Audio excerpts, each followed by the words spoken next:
Calibre education के digital platform पर आप सभी दोस्तों का एक बार फिर से हार्दिक स्वागत है, हार्दिक अभिनंदन है। दोस्तों, हम भारतीय संविधान एवं राज्य व्यवस्था के बारे में पढ़ रहे हैं। अपनी इस वीडियो लेक्चर की सीरीज़ के अंदर आज हम चौथे वीडियो के अंदर संविधान की अनुसूचियों के बारे में पढ़ने वाले हैं। दोस्तों, सबसे पहले हम समझते हैं कि अनुसूचियाँ क्या होती है, संविधान के भाग क्या होते हैं। एक जगह हमको संविधान के भाग देखने को मिलते हैं, एक जगह हमें अनुसूचियाँ देखने को मिलती है। तो सबसे पहले हम ये समझते हैं कि अनुसूचियाँ क्या है और भाग क्या है। संविधान की जो अनुसूचियाँ हैं दोस्तों, वो संविधान के अंतिम भाग में मिलती है, अंतिम पृष्ठों पर मिलती है। जहाँ पर संविधान खत्म हो जाता है वहाँ पर हमें अनुसूचियाँ मिलती है। तो अनुसूचियाँ यानी सूचियाँ हैं, वो किसी पर्टिकुलर विषय की, एक पर्टिकुलर सब्जेक्ट के बारे में कुछ चीज़ें दे रखी है, कुछ सूचियाँ दे रखी है, उन्हें हम अनुसूचियाँ बोलते हैं। ये एक प्रकार से अनौपचारिक जो है व्यवस्था है। अनुसूचियों के बारे में संविधान के अंदर इस तरह का कहीं प्रावधान नहीं है कि ये जो है अनुसूचियाँ हैं, ये इस प्रकार से हमें प्रावधान नहीं मिलता है। लेकिन उनकी लिस्ट, फॉर्मेट ऑफ सब्जेक्ट्स जो हमें मिलते हैं लास्ट में विभिन्न विषयों के बारे में, उसको हम अनुसूचियाँ कहते हैं। और जो भाग है दोस्तों, वो बाकायदा जैसे संविधान की ये पुस्तक है, हम पुस्तक के एक उदाहरण से देखते हैं कि संविधान की ये पुस्तक है। इसके अंदर सबसे पहले हमें प्रस्तावना देखने को मिलती है। अगले पृष्ठ पर जहाँ से संविधान शुरू होता है वहाँ पर भाग 1, यानी जिस प्रकार से एक पुस्तक के अंदर हमें पाठ मिलते हैं उसी प्रकार से भाग मिलते हैं। भागों को वापस से अध्याय के रूप में विभाजित किया हुआ है। तो 3 से 4, 5 या विभिन्न अध्याय मिलके एक भाग का निर्माण करते हैं। जबकि जो अनुसूचियां हैं वो संविधान के अंतिम भाग में विभिन्न विषयों की, विभिन्न चीज़ों की सूची को प्रदर्शित करती है, उसको हम अनुसूचियां कहते हैं, है ना। तो भाग 1, भाग 2, भाग 3, इस तरह से जो चीज़ें व्यवस्थित की हुई है, भागों को वापस अध्याय में बांटा हुआ है। तो हम अगले वीडियो लेक्चर के अंदर संविधान के भाग के रूप में देखेंगे, तब हम इसको समझने का प्रयास करते हैं। तो आइए दोस्तों, आज हम सीधा संविधान की अनुसूचियों पर चलते हैं। और संविधान की अनुसूचियों के बारे में कोई सा भी एग्ज़ाम हो, विशेष रूप से यूपीएससी, आरपीएससी या विभिन्न कंपटीशन एग्ज़ाम्स हैं, उनमें अनुसूचियों से आपको सीधे सीधे क्वेश्चन मिल जाएंगे। तो आज मैं आपके 1 से 2 प्रश्न यहाँ पर पक्के करवाने वाला हूँ। आप इत्मीनान से जुड़े रहिए और समझने का प्रयास कीजिए। तो देखते हैं हम अनुसूचियों के बारे में। दोस्तों, जो प्रथम अनुसूची है, संविधान की प्रथम अनुसूची, वो राज्यों एवं संघ राज्य क्षेत्रों के नाम, न्यायिक क्षेत्र और सीमाओं के बारे में बताती है। यानी राज्यों के नाम क्या होंगे। जैसे नया राज्य बनेगा तो उस जो है लिस्ट किस में आएगी, उसका विवरण किस में अपने को मिलेगा, वो प्रथम अनुसूची में मिलेगा। तो राज्यों के नाम, संघ राज्य क्षेत्रों के नाम, जो केंद्र शासित प्रदेश है उनके नाम, उनके विभिन्न क्षेत्र, उनके सीमाएं, यानी उनका अधिकार क्षेत्र कहाँ तक है उसके बारे में, उनका न्यायिक क्षेत्र कहाँ तक है, वो कहाँ तक अपना अधिकार क्षेत्र रखते हैं, कहाँ तक वो फैले हुए हैं, उसके बारे में हमें देखने को मिलता है। और उनकी सीमाओं के बारे में भी हमें देखने को मिलता है। जैसे केंद्र सरकार की सीमा कहाँ तक है, राज्यों की सीमाएं कहाँ तक है, केंद्र शासित प्रदेशों की सीमाएं कहाँ तक है। तो कहने का मतलब जो शुरुआत होती है कि अमुक देश भारत देश है, उसमें इतने इतने राज्य हैं, इतने राज्यों की सीमाएं यहाँ तक है, इतने केंद्र शासित प्रदेश है। इस प्रकार की व्यवस्था हमें जो है प्रथम अनुसूची में मिलती है। दूसरी अनुसूची की बात करें तो दोस्तों, दूसरी अनुसूची के अंदर हमें जो है भत्ते और विशेषाधिकार आदि मिलते हैं। जो कुछ संवैधानिक पोस्ट है, जैसे राष्ट्रपति है, सीएजी है, कंट्रोलर एंड ऑडिटर जनरल है। इस तरह की जो संवैधानिक पोस्टें हैं उनके पदाधिकारियों को कितना वेतन मिलेगा, कितने वेतन जो है विशेषाधिकार मिलेंगे, किस प्रकार से उनको सुविधाएं प्राप्त होगी, इन सब का जो है प्रावधान दूसरी अनुसूची में हमें देखने को मिलता है। तो बिल्कुल कंफ्यूज नहीं होना है कि पहली और दूसरी और तीसरी जो है अनुसूची में किस किस का वर्णन है।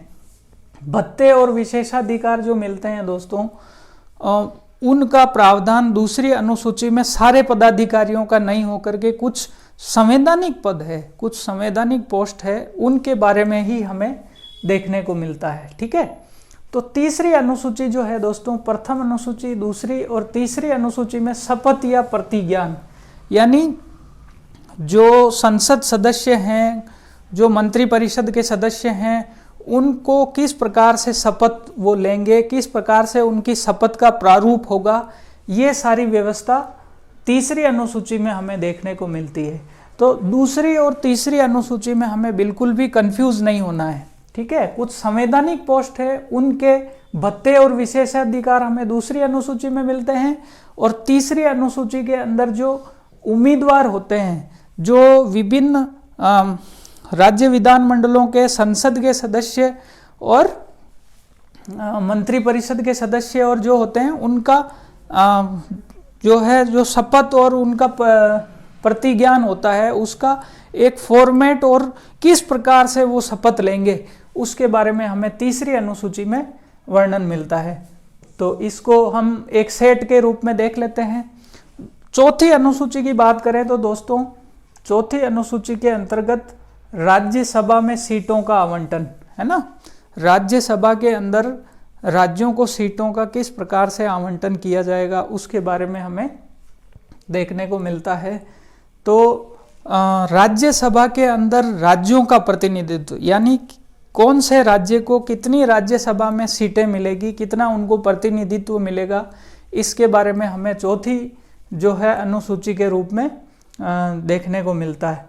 तो इसमें राज्य और केंद्र शासित प्रदेश, राज्य व केंद्र शासित प्रदेश, यानी सारे राज्य और केंद्र शासित प्रदेश कौन से हैं, जहां पर विधानसभाएं हैं, जैसे दिल्ली और पुदुचेरी। केंद्र शासित प्रदेश कौन से हैं, दिल्ली और पुदुचेरी।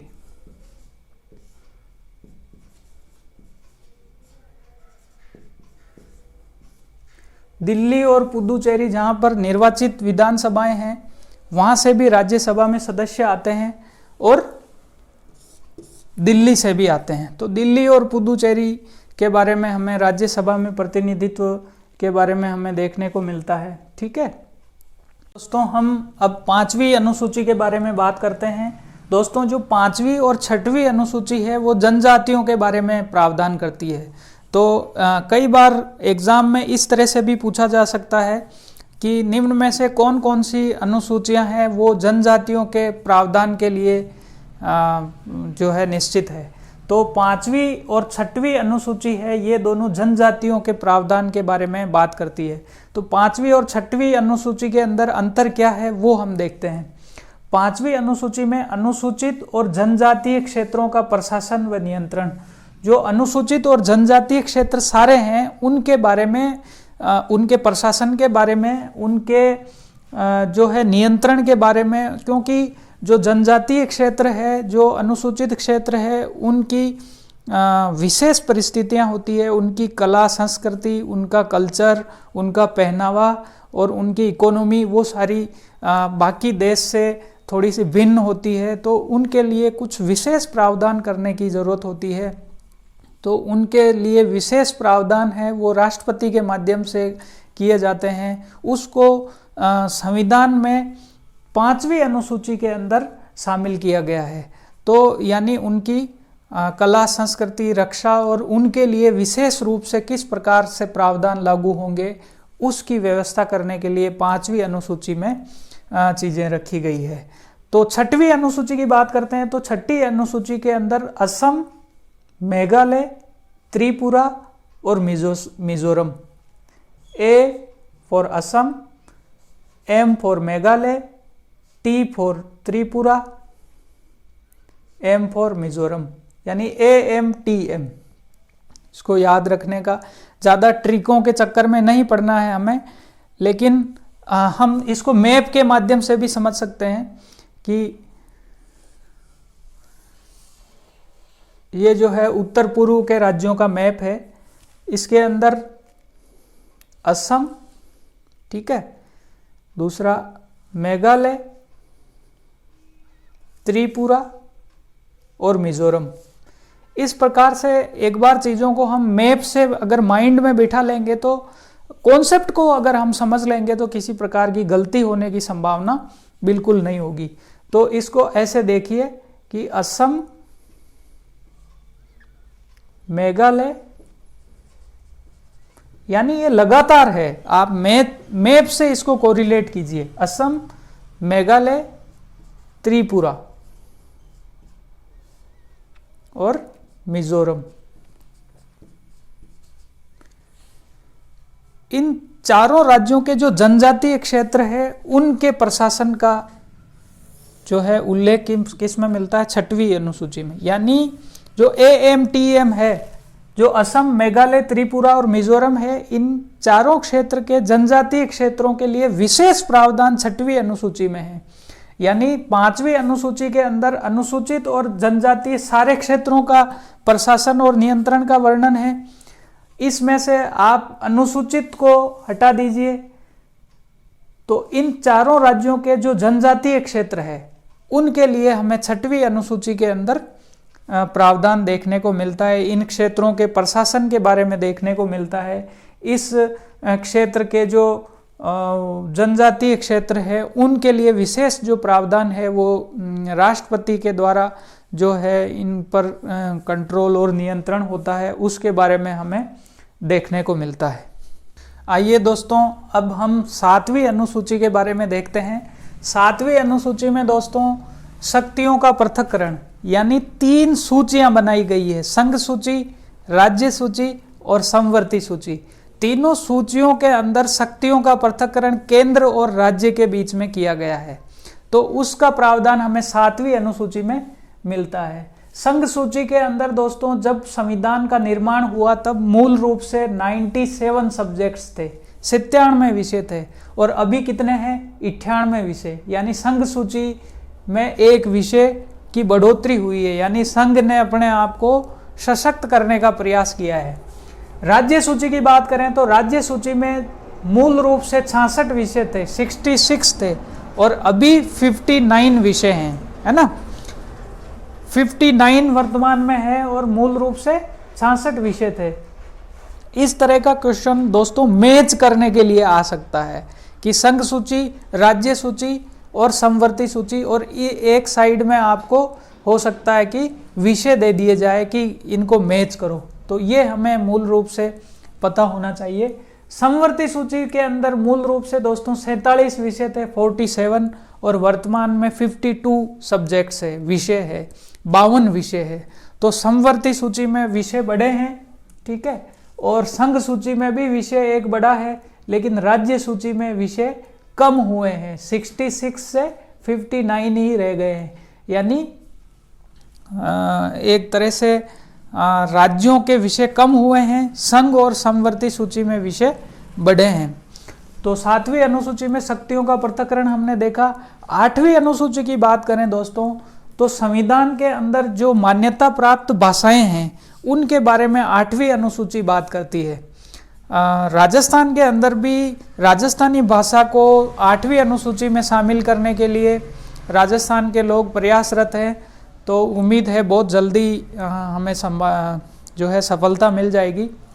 मूल रूप से दोस्तों जब संविधान लागू हुआ तब 14 भाषाएं, 14 लैंग्वेजेस जो है वो संविधान से मान्यता प्राप्त भाषाएं थी, और वर्तमान की बात करें तो 22 भाषाएं, 22 लैंग्वेजेस जो है उनको 8वीं अनुसूची में संविधान द्वारा मान्यता दी गई है।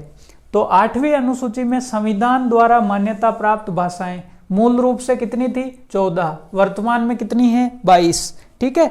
8वीं अनुसूची में भाषाएं, कई एग्जाम्स में ये क्वेश्चन पूछा गया है, बहुत बार इसको मतलब हर एग्जाम में आपको ये क्वेश्चन देखने में मिल जाएगा। तो अनुसूचियों में हम बात करते हैं, 9वीं अनुसूची की बात करते हैं, तो इसमें अधिनियमों का विधि मान्यीकरण, यानी जब देश आज़ाद हुआ उसके कुछ समय बाद जो है भू सुधार केंद्र सरकार ने लागू किए थे। तो भूमि सुधार लागू करने के दौरान ही जो है कुछ चीज़ें कोर्ट में जाने लगी, माननीय सर्वोच्च न्यायालय में जाने लगी, और उनमें एक कॉन्ट्राडिक्शन, भू सुधार जो है अधिनियमों के अंदर और न्यायालय में कॉन्ट्राडिक्शन उत्पन्न हो गया था। तो इसके तहत 9वीं अनुसूची जोड़ के अधिनियमों का विधि मान्यीकरण किया गया, यानी जो भू सुधार से संबंधित अधिनियम है, जो भी जितने भी कानून हैं, उनको इस प्रकार अवैध घोषित नहीं किया जाए कि उनसे मूल अधिकारों का हनन होता है। ठीक है, मूल भू सुधार को लागू करने के लिए जो केंद्र सरकार ने अधिनियम बनाए थे, जो रूल्स बनाए थे, वो अवैध नहीं होंगे, इस तरह की व्यवस्था करने के लिए इसमें जो है 9वीं अनुसूची को शामिल किया गया, भू सुधार अधिनियमों का विधि मान्यीकरण किया गया। तो ये प्रथम संविधान संशोधन 1951 में ही ये करना पड़ गया था, क्योंकि भू सुधार लागू करते ही मैटर्स कोर्ट में जाने लगे थे, है ना।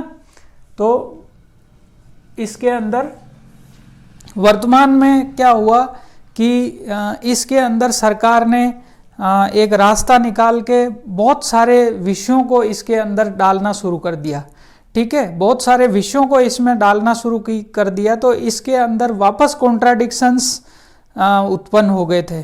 ठीक है, तो शुरुआत में इसमें विषय कम थे, लेकिन अभी 200 से अधिक, शायद 280 के आसपास विषय इसके अंदर रख दिए गए हैं।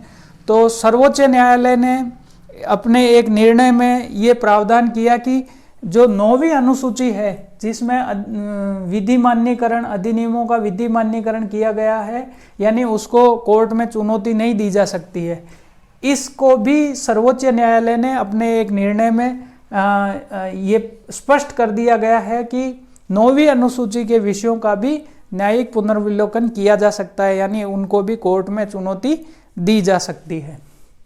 तो वर्तमान स्थिति यह है। तो 9वीं अनुसूची, प्रथम संविधान संशोधन और 1951, ये आपको याद रखना है, ये इंपॉर्टेंट चीज है। हम 10वीं अनुसूची की बात करें तो दोस्तों 10वीं अनुसूची 1985 में जोड़ी गई थी 52वें संविधान संशोधन द्वारा, यानी जो 1980 का दौर था, उस समय दोस्तों देश के अंदर राजनीतिक अस्थिरता का माहौल था और छोटी छोटी जो पार्टियां थी, राजनीतिक दल थे, उन्होंने क्या है, दल बदल की स्थितियां उत्पन्न हो गई थी, क्योंकि आया राम गया राम वाली जो स्थिति थी वो शुरू हो गई थी। उस टाइम बहुत ज़्यादा दल बदल जो है उम्मीदवार कर रहे थे, तो उसको रोकने के लिए, उस पर एक प्रभावी नियंत्रण स्थापित करने के लिए दल बदल जो है उसको जोड़ा गया था। दल बदल कानून के प्रावधान, इसको कानून के नाम से जाना जाता है, लेकिन ये कोई अधिनियम नहीं है, इसको मतलब अनुसूची के रूप में एक प्रावधान संविधान में किया गया, लेकिन ये पॉपुलर है कानून के नाम से। तो 52वें संविधान संशोधन 1985 के द्वारा, ये सैकड़ों एग्जामों में मैंने खुद ने क्वेश्चंस देखे हैं कि 10वीं अनुसूची कौन से संविधान संशोधन से जोड़ी गई। वेरी इंपॉर्टेंट, इसको आप रट लीजिए, यानी इसको पक्का कर लीजिए, ये आपके छपने वाला क्वेश्चन है।